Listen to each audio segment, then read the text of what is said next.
Guys, welcome back to my channel. My name is Mia. Today I want to talk to you guys about this adorable 3 very short poetry collections that I love, and I really wanted to recommend it to you. They're all by the same press. It's a small press that basically makes them all by hand. They're all very beautiful with a very unique cover. They're all put together with a ribbon, so it's very cute and very adorable. So I've got 3 so far that I've purchased through them, and I've honestly really enjoyed each one of them, so I will definitely purchase some more. Now they do take a very long time to get to you. That's the only downfall to it. I'm not getting paid, I'm not being sponsored for doing this video. I just thought these were so cute and adorable and unique, and I wanted to share them with you guys. So these are all by Hyacinth Girl Press, and I'll have their link down below, their website, so that if you want to check them out, you're more than welcome to. But again, they're super adorable, and I love the poetry as well. So I want to share with you guys some of this poet's work and tell you what I thought of them. The first poetry collection that I would like to discuss with you guys is the Insomniac Circus. This is by Amorak, Huey, and this was such a beautiful collection. It is basically about the behind the scenes or the personal lives or personal thoughts of the circus performers, and it is so beautiful. It is done in a way that you can just really fall in love with each performer, and you get to see their secrets, and it's just, I really enjoyed it. I will definitely give you a couple of examples of my favorite ones. The first poem I would love to share with you from this particular collection is called The Lion Tamer Resolves to Start Telling the Truth. When my mother calls, I will admit I've been divorced for 3 years, and I blame her for withholding affection. I will tell her how miserable my childhood was.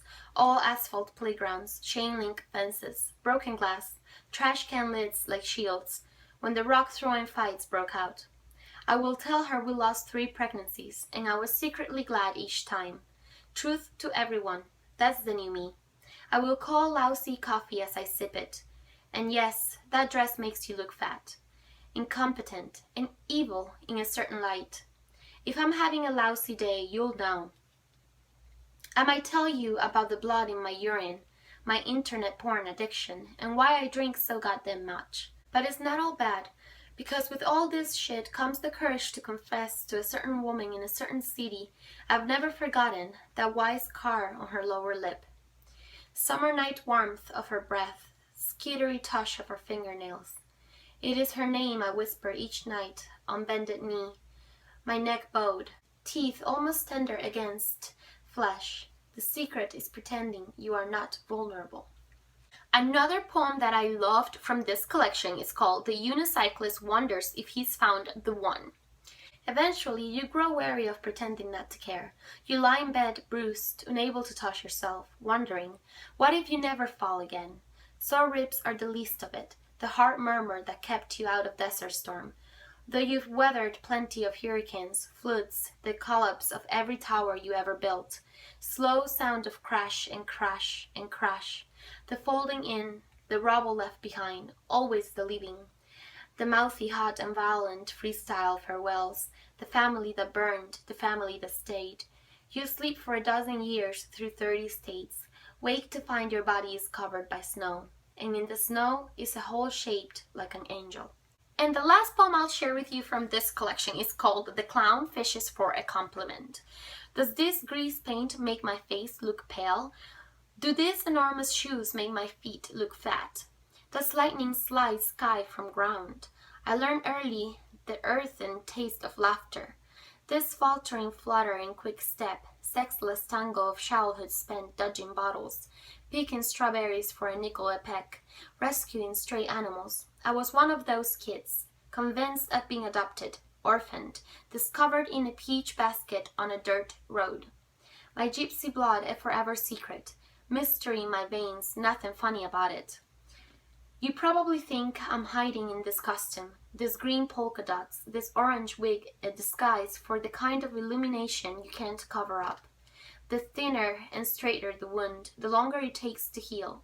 Forgiveness always came easy for me, plenty of practice. Waking next to you is like having new curtains, covering a new window that looks out on a new yard. I'm thinking of a word. All you have to do is say it. When I read this poetry collection, I gave it 4 stars, but I get the feeling that the more I read this poetry collection, the more meaning I can get out of each poem. So I think that rating will eventually go up to a 5.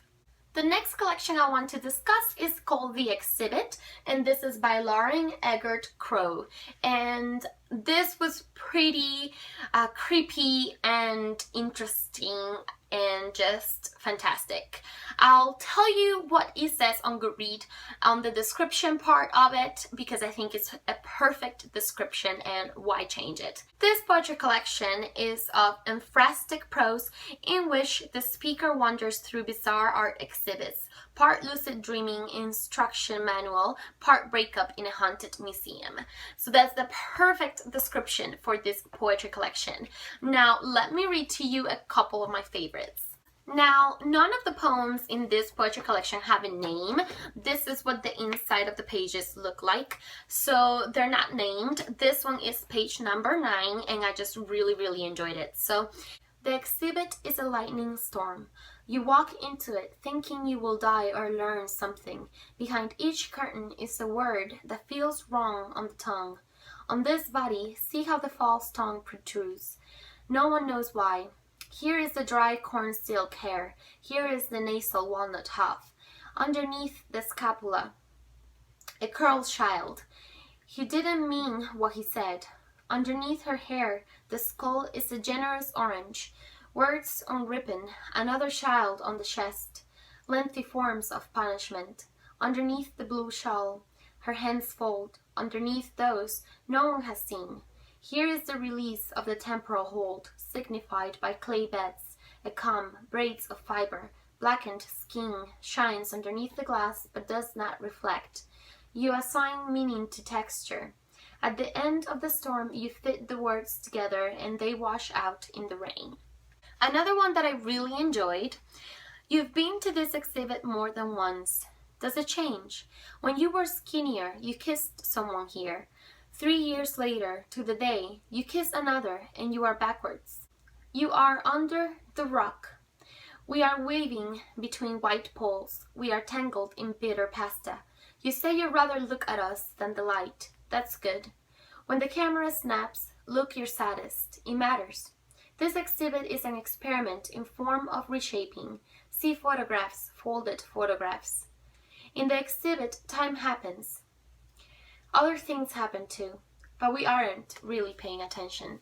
And the last poem of this collection that I would like to share with you says, the exhibit has been suspended, like the bridge you walked across while you still felt human.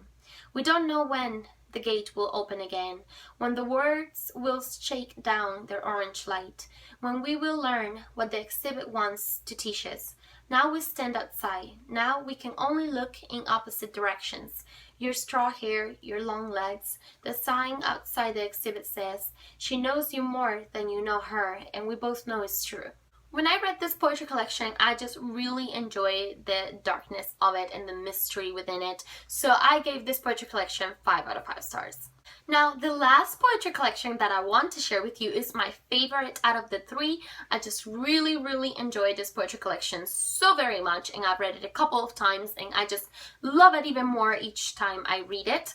The name of the collection is Fabulous Beast the Zoo, and this is by Sarah Kain Gutowski, and it is absolutely fantastic. This is another one that is so perfectly described in Goodreads that I must use that description to describe it to you, because I feel that there's no way I can come up with a better way of describing it in an efficient way where you would know exactly what this poetry collection is about. So the description in Goodreads says, through a sequence of poems that is the story of a creature who shifts between the animal world and the human world, it is through her shifting that the soul negotiates a kind of peace between the part of her that takes instinctively to motherhood and the part of her that feels unnatural in her new role.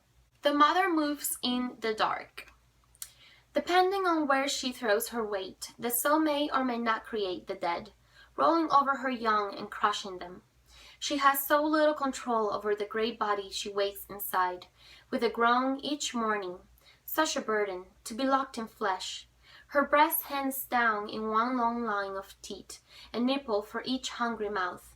She is used to being used, and knows, with wisdom passed down from animal to animal, beast to beast, mother to daughter, and even father to son, a greater slaughter waits than this one.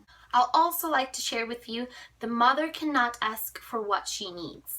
Usually the sow sleeps solidly, head flat to the earth, listening to the grubs and beetles move. Nothing can wake her, but sometimes a scent or a sound pulls her from the dreamless mud. She shuffles into the yard's black air. She looks up, and she loves the cool scent of honeysuckle awakened at night. She loves not her odorous, thick hide, but the earth that sings under her cloven feet. Against the darkness, she feels like a sponge. She waits to be emptied, so she can fill up again. Now, this poem is one of my top favorites within this poetry collection. It is called The Mother Shifts Shape. She can change at will and sometimes against her will. Most of the time she is the sow, muscular but not easily moved.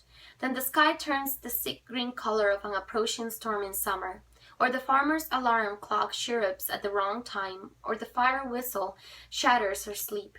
Then suddenly she is a monkey bearing its hot gums and yellow teeth, or she is a nit, pestilent and blind, sinking into someone's skin. Poof! She runs tumor-backed, a mouse in a maze. Poof! She kneels, mouth bloodied, over prey. Poof!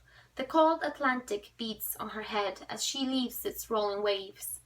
And each time the smoke clears, she wonders, for how long will she stay incarnate in this new shape? For how long will she be locked in a strange skin, married to an alien name? In order to shorten at least a little bit the length of this video, this will be the last poem I'll share with you today. It is called Our Mothers Are Children Too. There is a place inside the soul that mourns the loss of her own mother, like garlic turning black and acerbic inside a pale skin. The place housing her memories darkens to a fresh bruise. With difficulty she remembers the one who birthed her, a figure made from fog, inside of the yellow glass on a hot August morning. The steam of that soul's breath clouds her head now, the only part of her mother that lingers. She can no more fault her mother than she can the farmer, who in his way and by turn fathers and husbands her. I loved my mother, she sings. When, of all things, she lays in the concrete sty nursing her newest litter of children, she listens to their song in response, their grunts and whistle, nasal inhalations. Together, mother and offspring, they are a satisfied chorus, paying homage to the necessity of the parent and the necessity of what is also absent. I think it goes without saying that I gave this poetry collection 5 out of 5 stars. I've read it a few times and I just really enjoyed each time more and more and more because it's beautiful. I love how drastic it is and how sad yet happy, beautiful yet ugly. I don't know, it's so emotional and that's what I love about it. That is all for this video. I hope I see you guys soon. Thanks for watching. Don't forget to like and subscribe if you like to see more videos. Until next time, bye!